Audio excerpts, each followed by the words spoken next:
You ain't happy for me. You ain't happy for all that me. You ain't happy for me. You ain't happy for all that me. You ain't happy for me. You ain't happy for all that me. You ain't happy for me. You ain't happy for all that. I can't even do it. Hear me now, YouTube world. Sorry, don't mean to laugh. Phil's in a bit of a bother. What's up, Phill? Done my neck in, so I have to turn like a robot. I'm really sore. So it's actually Justice. You calling me Android this whole time. No, You've turned into C3PO. I have. Right, so what we're doing today, this is, there's going to be no driving or anything. It's a bit of a wrench up. And it is the Rlarrlo. Our chassis are here. So here's the chassis. Nice little prototype. Do you want to explain it, Phill? Explain what your sister's boyfriend did? Yeah, so I'll show you the original one. So originally this was the the first iteration, if you like. This is the one that did 135 at Rosser. The issue is when I asked him to make it, it was actually the same width as the original. So then to make it wider to fit the GT body, I had to put these on. Yep. Which is obviously not ideal. You sort of lose space inside the chassis, don't you? You do. And so what we came up with is actually to make the chassis 17mm wider either side and have an upstand on it. So the body sits over it totally. And then you don't have to tape it, you don't have to do anything. The other massive weak point in the Rlarrlo was it obviously uses 1/10 scale drive shafts, and when you're running on 8S, that's just not an option. It just destroys them. So what you've come up with is a genius way to make the driveline like 1/8. Yeah. So we've got all the stuff here on the side which we're going to need to use. So I've got a donor car which I've probably paid like 90 quid for, which is quite cool. And then we've got a few bits that we need in order to make the drivetrain work. So obviously we've got an Armour motor mount. We've got Armour drive shafts. I think these are off one of the 6S cars. What were they, like 117mm or something like that? Diff cups. Pinion to make it mod 1, but Phil's ground it down so it fits to make it mod 1. That's cool. An ingenious little centre spool thingy, which we'll show you as we go along, and you need a second one of these as well as the one that's already in the car. So yeah, Phill, get yours out and show everyone. Here we go. So this is Phil's with the new chassis on. Yeah, I've still got to dual lock it and tidy a few things up, and it's got the top brace on it. So if you look now, it uses standard Armour 1/8 centre drive shafts. We've put scorched ones, scorched cups on just because we had them. You can just use the standard Armour ones, but they are also 1/8 scale.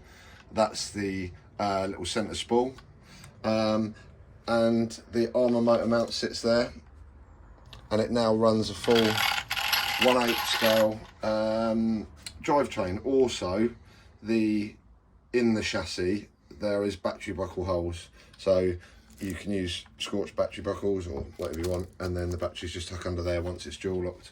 So cool. So that's pretty cool. So what we're doing today is trying to get mine. I haven't got all the bits that I needed, but I've got all the bits to be able to do the drivetrain. So the body as well. What we're looking to do is basically we're going to test these out, and then we might well produce a few that we might put up for sale. So you know, this is quite valuable information, because if you want to do it and you want to run them fast, like Phill said, you're going to need to put this much better drivetrain in, and it really works. It's really cool. So all right, you're going to put the body on. Just going to show you the body, because so now where connector in the way, whereas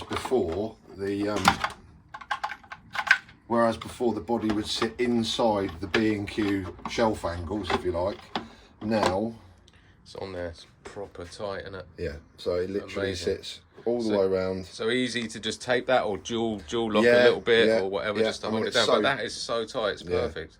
Yeah, so there you go. Cool. Robot. Excellent, I know.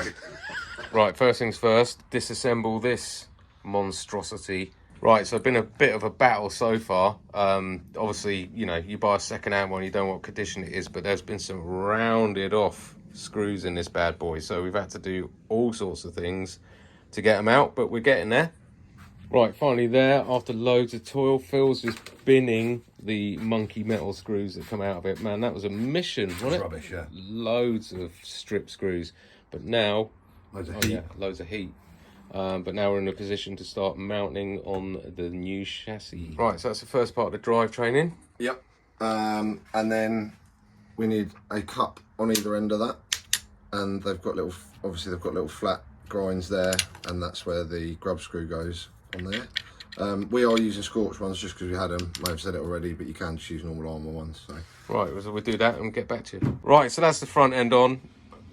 Looking good. Look, drivetrain all works lovely. And all new screws. Looking sweet. So a back end to do. Sponsored by Stella. Phil not drinking. No, not right. today. It's the weirdest conversation I've ever had with someone, because I was we planned this a few days back, and obviously I didn't realise Phil was going to have a really crooked up neck. Oh, no. So when I rang him up to say, I said, mate, I'll be round. Yeah, no worries. The first thing he said to me was, but I'm not drinking. Yeah. And I nearly passed out. It's a rarity, but unfortunately, I'll have a beer later, but just not at the moment. I'm in too much pain. What, just not with me? No, I'll always have a beer with you, mate. Anyway, let's move on to the rear end. Ooh. So, when you use the original armour mount, originally, on the first one, I cut all of that out so that it would house the bigger cup size. It turns out it's far easier if you actually just take one of these and cut that off, and in fact on the new chassis there's actually only 2 holes for it. Obviously, and this is what you've done on yours, isn't it? So you can see on there it's actually, you see it, it's cut. So yeah.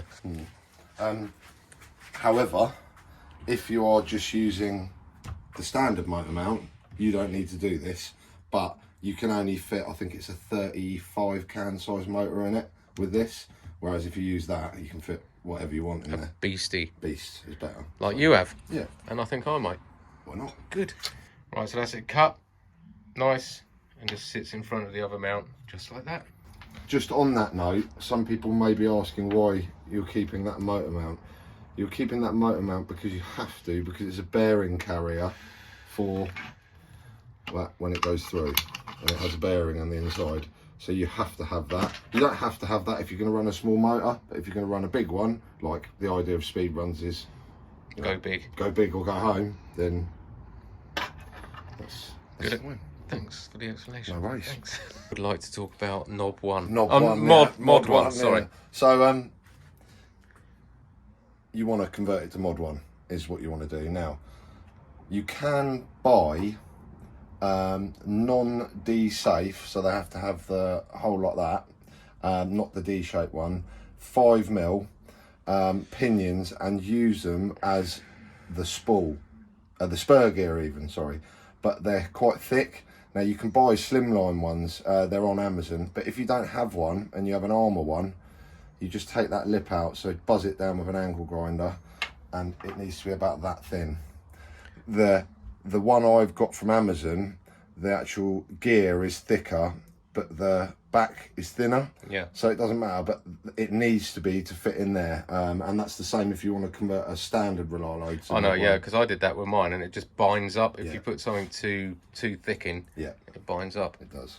So yeah, ledge.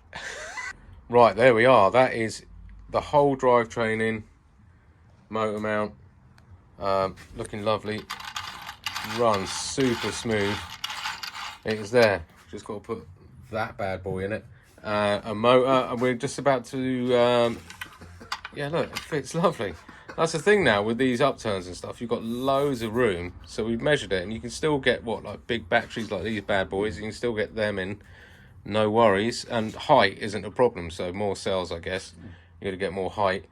So yeah, just got the top deck to drill, put that in, and I think that's about as far as we can go, isn't it, Phil? I think it is, mate. Phil's having a beer now.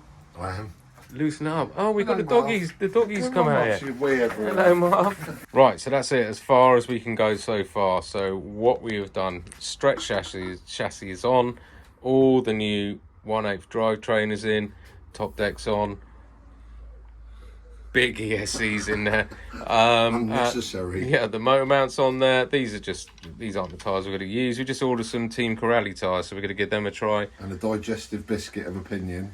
Yeah, awesome. So this is as far as we can go. I've got some stuff on order. So the stuff coming is a receiver box, carbon towers, Rear diffuser, and all the stuff to put the wing on, and waiting for the body as well. So absolutely awesome. Cheers, Phil, for sorting me out with a really nice sausage.